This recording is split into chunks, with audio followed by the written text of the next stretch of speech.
Buddha, or Gautama Buddha, also known as Shakyamuni Buddha, was a great, extraordinary spiritual master from ancient India. Born as Prince Siddhartha Gautama in the 5th century BC, he would have naturally inherited the vast wealth of a kingdom. However, the prince left the palace life in search of spiritual knowledge. After years of contemplative seeking, the Buddha attained great enlightenment under the Bodhi tree.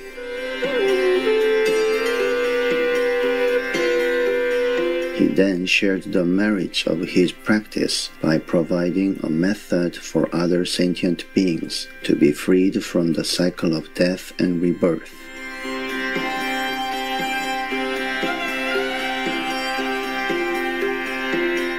The rich treasury of Buddha's spiritual doctrine on universal truths is studied and revered to this day for its deep wisdom and compassion.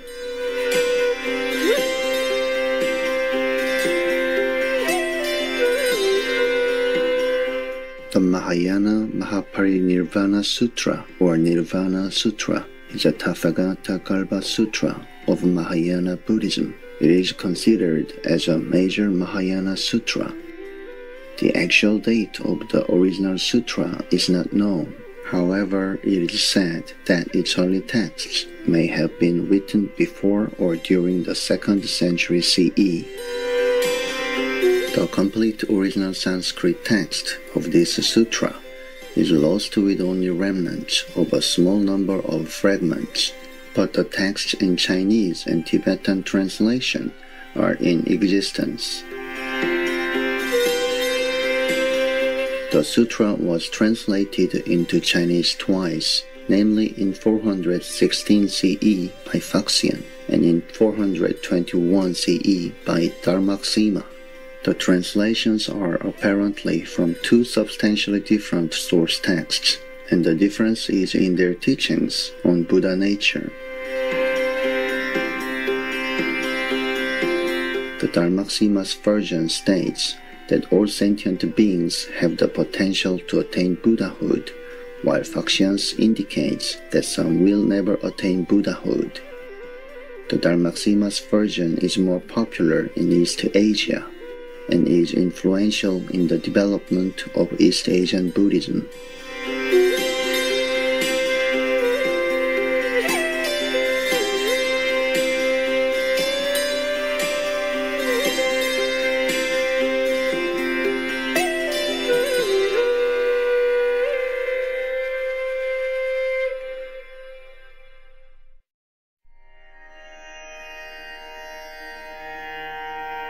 Chapter 15, on the parable of the moon.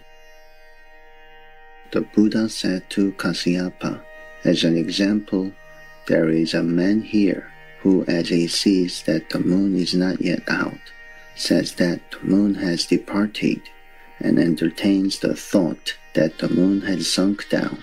But this moon, by its nature, does not sink down.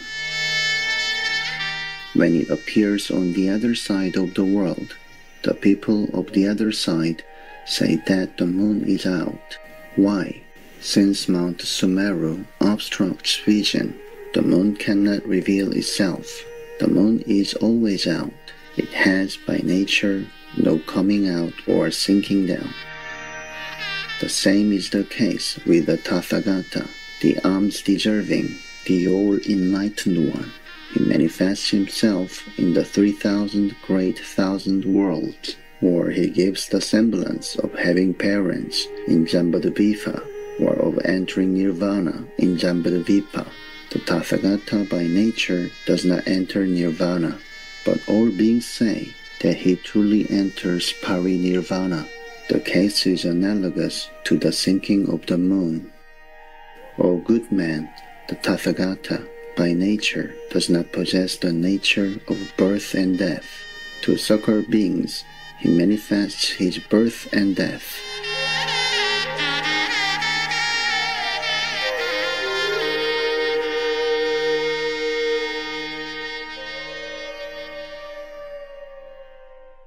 O good man, On the other side of this full moon, we have the half moon. On this side, we have the half moon, and on the other side, the full moon is seen. The people of Jambudvipa, when they see the first moon, say that it is the first day, and have in mind the idea of a new month. Seeing the full moon, they say that it is the 15th day of the month, and entertain the notion of the full moon. But this moon has truth to tell, no waxing or waning. Only due to Mount Sumeru does it show a semblance of waxing and waning.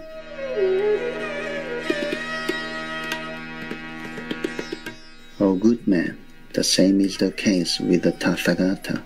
In Jambudvipa, he manifests birth and enters nirvana. His first coming out, appearance in the world, is the first of the month. Everybody says that this boy is firstborn. He strides 7 paces. This is like the moon on the second day. Or he shows himself studying. This is like the moon on the 3rd day. He displays renunciation. This is like the moon of the 8th day. He emits the all-wonderful light of wisdom and subdues an innumerable number of beings in the army of Mara. This may be likened to the full moon of the 15th day. Or he manifests the 32 signs of perfection and the 80 minor marks of excellence. He thus adorns himself and manifests nirvana.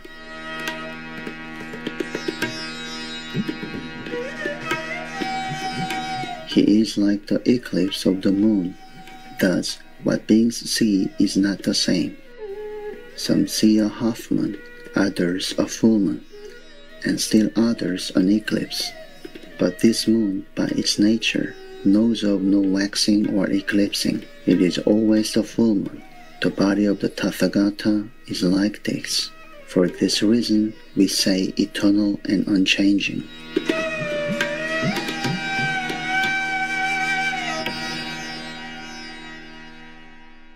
Also next, O good man, for example, by the full moon everything comes out, appears. In all places, as in towns, hamlets, mountains, swamps, on the water, wells, or ponds, and in water utensils, the moon manifests itself. Beings may be traveling 100 or 100,000 yojanas, and the moon always accompanies them. Common mortals and the ignorant think loosely and say, I see all such in the castle town, in the house, and here in the swampy ground. Is it the true moon or not the true one? Each person thinks about the size of the moon and says, it is like the mouth of a kettle. Or a person says, it is like a wheel. Or some may say, it is like 45 yojanas in size. All see the light of the moon. Some see it as round as a golden basin. The nature of this moon is one in itself, but different beings see it in different forms. O good man, the same is the case regarding the Tathagata. He appears in the world. Man and God might think, the Tathagata is now before us and lives. The deaf and dumb see the Tathagata as one deaf or dumb. Diverse are the languages which beings speak. Each thinks that the Tathagata speaks as he or she speaks, or thinks, in my house, the Tathagata received offerings. Or a person might see the size of the Tathagata as being very large and immeasurable, or someone might see him as very small, or a person might mistake him for a Sravaka, or a Pratyeka Buddha, or various Tithikas might think and say, the Tathagata is now in my line of thought, following my line of thought, and is practicing the way. Or a person might think, the Tathagata has appeared for me alone.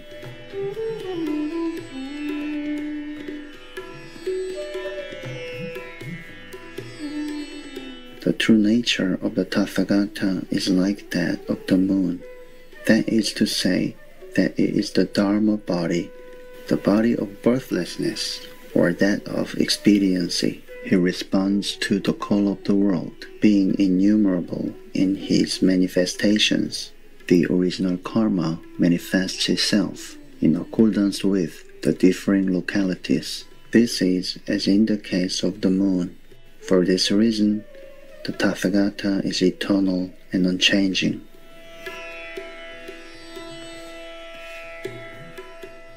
Also next, O good man, Rahula Asura Raja covers the moon with his hands.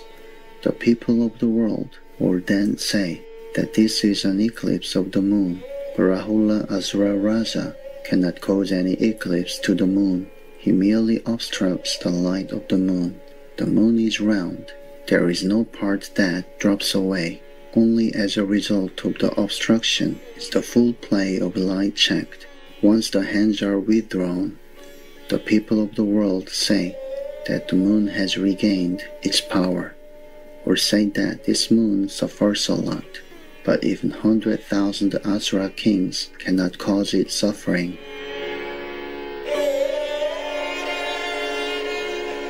The case is like this. The same is the case with the Tathagata.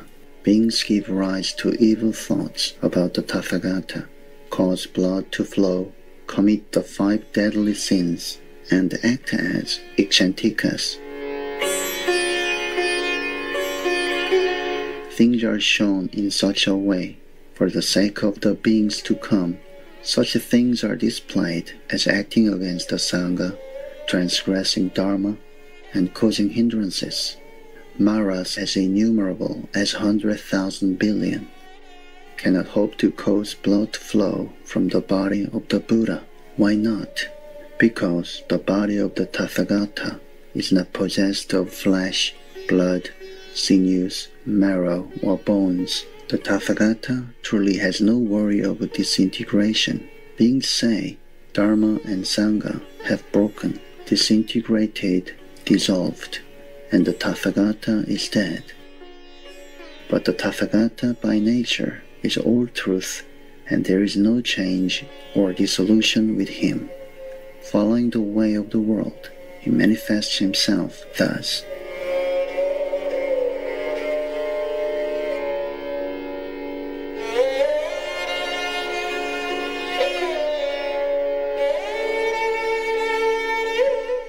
Also next, O good man, 2 people have a fight with a sword and staff, cause bodily injury, and draw blood, and death results. But if they had no intention of killing, the karmic consequence will be light, not heavy. The same is the case here. Even in relation to the Tathagata, if a person has no intention of killing, the same applies to this action. It is light and not heavy. The same is the case with the Tathagata. To guide the beings in the days to come, he displays karmic consequences.